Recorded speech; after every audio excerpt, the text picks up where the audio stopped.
Okay, let's dive right in and look at some best practices when it comes to Schoology.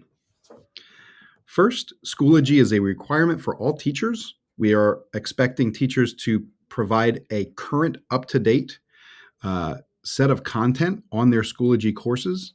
And we think about Teacher Access Center or Home Access Center for Parents is a good place to view grades and attendance.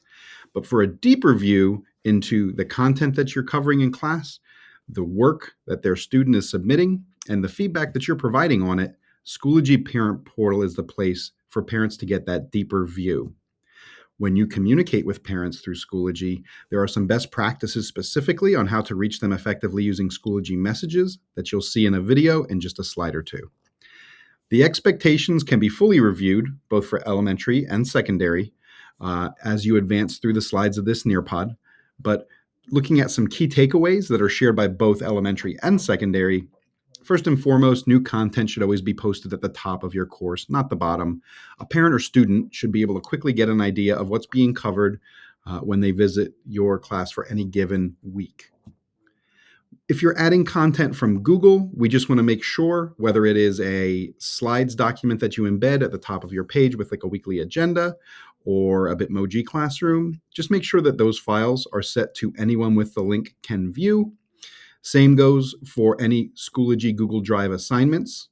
You can find that folder in your Schoology and set it so that anyone with the link can view. Nobody's going to see anything that they shouldn't be able to see, but this is a key step for parents to be able to see the work that their students have submitted that's Google-based, and any comments or feedback that you're leaving in Google for them. This will check that box for you. Please don't post Word, Excel, or PowerPoint files in Schoology. All of our students, they're our primary audience. They're on Chromebooks. They're not using Microsoft Office. They're using the Google Workspace ecosystem. So let's meet them right where they are and provide them content with the fewest number of clicks possible. When you post stuff in an Office format, it is a bit more cumbersome for students to access that. We're trying to eliminate any of those hurdles that we can. Posting items that have due dates, fill those due dates in. It will automatically populate the calendar on your Schoology page, as well as the upcoming section that goes down the right-hand side. And if there is an assignment you're providing that's just more of a reminder, such as remember to study for the test tomorrow, but there's no file for the students to hand in, you should be clicking on Disable Submissions.